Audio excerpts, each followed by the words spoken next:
cada vez se van tomando en cuenta para los exámenes laborales también las pruebas genéticas. Eso ha traído como consecuencia también problemas legales de litigación, porque algunas empresas verifican qué tipo, como ahora se puede hacer todo el genoma, determinan, a ver, cuántos son los que son seleccionados. De los 200 que se han presentado, hay 10 que se han seleccionado que son allá. A esos 10 me hacen su secuenciación genómica y vamos a ver cómo están sus genes. Ah, no, este tiene predisposición acá, este acá me va a fallar, este acá no. Pero es uno de los mejores, sí, pero en 5 años empieza a fallar sus genomas, sus problemas, entonces no lo contraten ya. Y ese, bueno, está más o menos, pero está saliendo ya para eso. Entonces hay ese tipo de discriminación. Entonces, esa discriminación génica que ha ocurrido en el siglo pasado, a principios de este siglo, en algunos países lo estaban ejecutando, en algunas empresas, entonces ha habido denuncias y entonces en los congresos están verificando si realmente qué tipo de normativa, qué tipo de leyes pueden regular esto, si se debe aplicar o no se debe aplicar. Obviamente que en el Congreso eso no se revisa, porque si le hacen secuenciación a todos los congresistas, todo va para afuera, todos están falladitos. Simple vista, no más. Bien, entonces eso es con respecto a la parte de las mutaciones, lo más importante que tienen que recordar de las mutaciones. Y estas mutaciones ocurren porque pueden producirse diferentes tipos de daño. Nuestro ADN en cualquier momento puede estar sufriendo mutaciones. ¿Okay? ¿Cuál es la ventaja de que uno diga, pero si profe dice, voy a la playa y estoy mutando mi genoma, me voy para acá y estoy mutando mi genoma, estoy comiendo y estoy mutando mi genoma, o sea, yo tengo un montón de mutaciones? Probablemente sí, probablemente no, pero lo que pasa aquí, la ventaja ¿cuál es? La ventaja en primer lugar es que del 100% del genoma, ¿cuánto de porcentaje corresponde a los genes estructurales que producen proteínas y ARN? 1%. 1.5% por ahí, ¿no? O sea que es lo menos, y que están dispersos por todos lados. Entonces, del 100% para que te caiga justo en el 1.5%, hay que ser un poco piña. Sí. Ahora, además, supongamos que eres un poco piña y te cae un gen. Todo el gen no traduce proteína, ¿cierto? Porque hay intrones. Entonces tiene que caer justo en un exón. ¿Ok? O está doblemente piña. ¿Correcto? Entonces, por eso que ocurre muchas veces cuando la gente pregunta, oye, pero si yo con este pata nos hemos ido a la playa toda la vida, y este pata toda la vida con sus bloqueadores FP70 y no sé cuánto, y bloqueadito nomás, y tiene cáncer a la piel. Y yo que iba, me echaba Coca-Cola nomás para broncear, nunca me ha pasado nada. Claro, porque he tenido suerte, de repente las mutaciones se han ocurrido en donde, en las regiones no codificantes, en esas zonas. Y el pata sí fue piña y justo ven el gen que tiene que ver con la melanina, la regulación de la célula. La melanina se descontroló. ¿Por qué? Porque estas mutaciones ocurren al azar. Al azar. Ocurre en cualquier parte o en cualquier región. ¿Sí? Entonces, hay alteraciones que pueden ocurrir en una sola base, que se llaman estas de aquí, que pueden ser producidas también por factores endógenos, por los agentes oxidantes, por los radicales libres, ¿no? Que son agentes oxidantes que pueden cambiar un nucleótido por otro o alterar la secuencia de gen. Por eso que a las personas mayorcitas como yo, a determinada edad, ¿no es cierto?, pasada por los 50, generalmente no es importante tomarse su antioxidante. Bueno, viene la alteración de dos bases, que es la de dimero-dentimina, que son producidas por la luz ultravioleta, ¿se acuerdan? Que son dos dimero-dentimina. Hay alteraciones en dos bases que producen cruzamiento por agentes alquilantes bifuncionales. Hay muchos reactivos que son mutágenos que producen esto.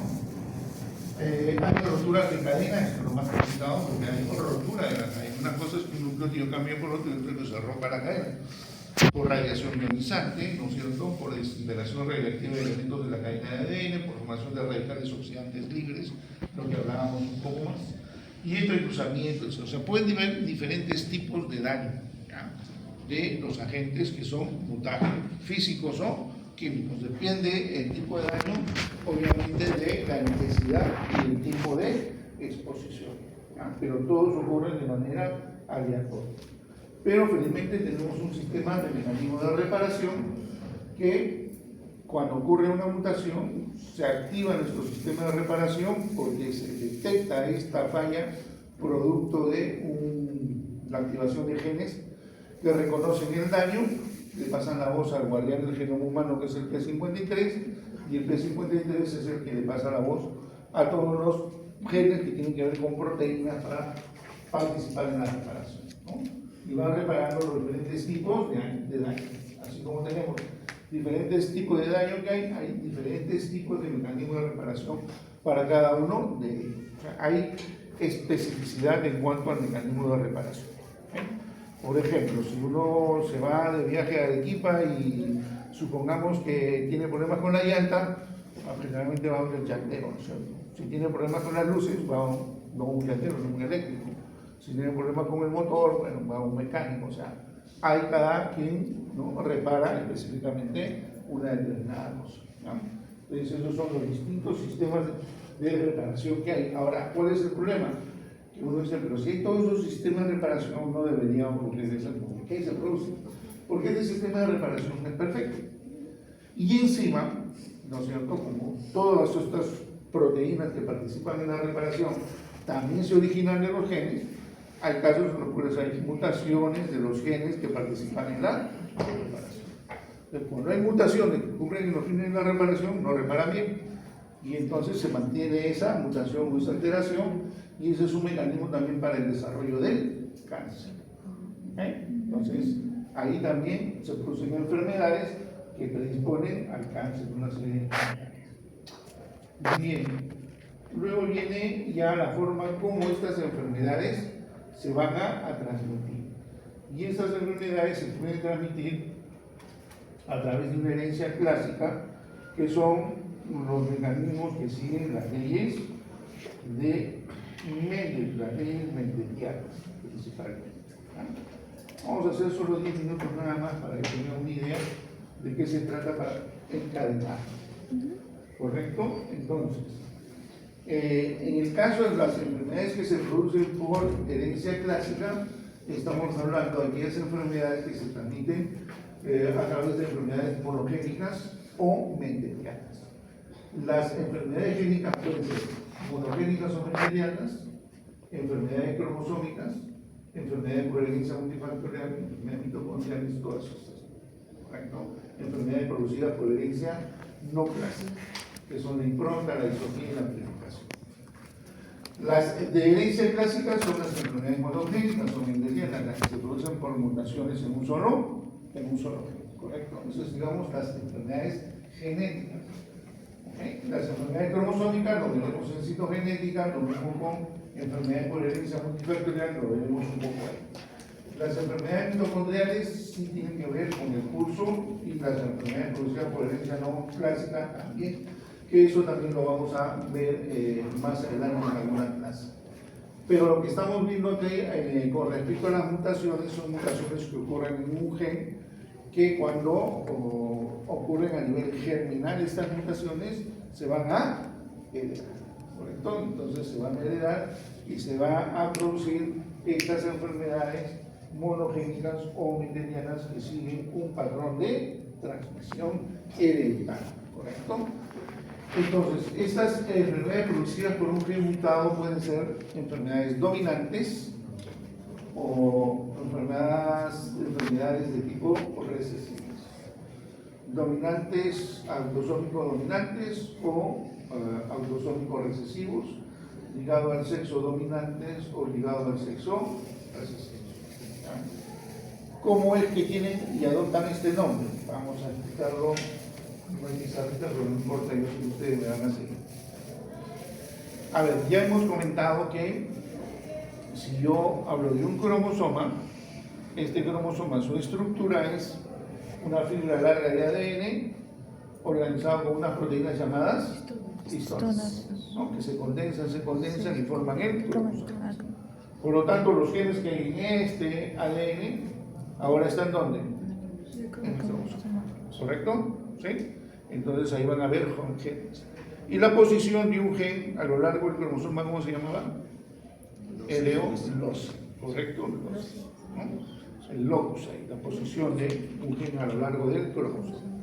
¿Okay? Ahora dijimos que había ¿cuántos cromosomas en la célula humana? ¿Cuántos pares? 23. 23 pares, 46 cromosomas.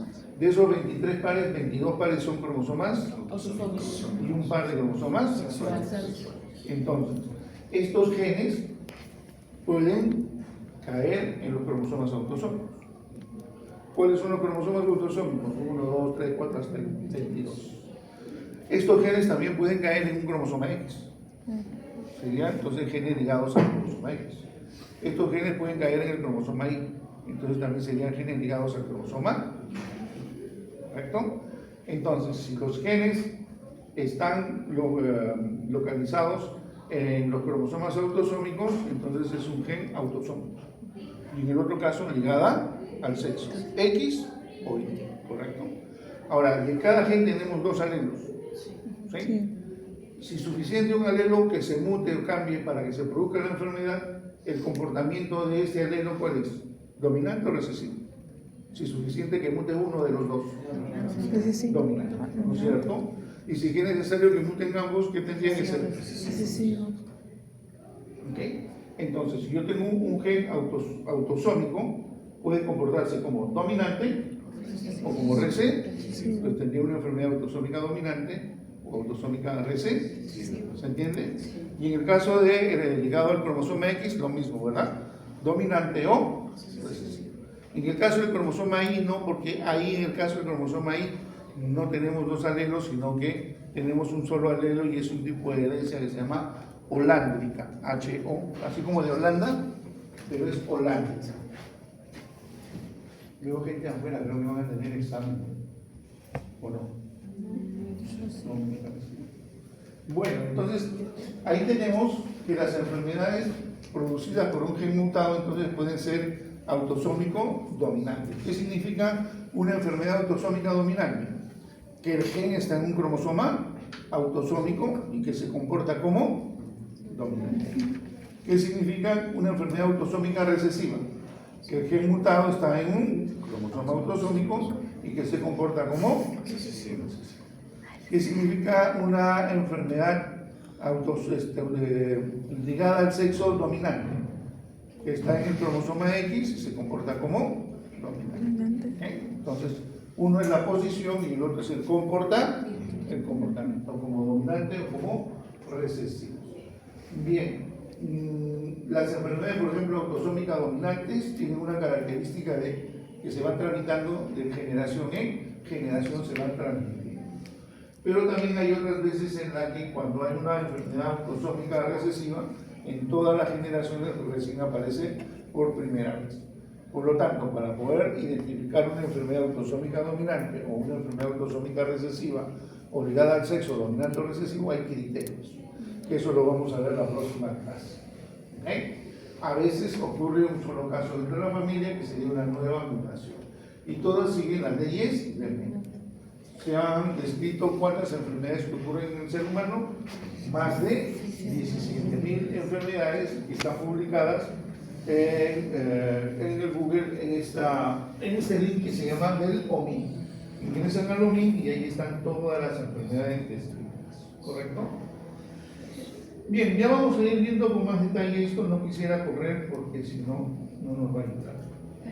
Pero la idea es que todas estas mutaciones pueden originar este tipo de enfermedades que se llaman autosómicos dominantes o autosómicos recesivos o ligados al sexo dominantes o recesivos o por herencia oral. Ya saben de dónde provienen estos nombres. Bien, jóvenes, ahí nos vamos a quedar. Si no hay alguna pregunta,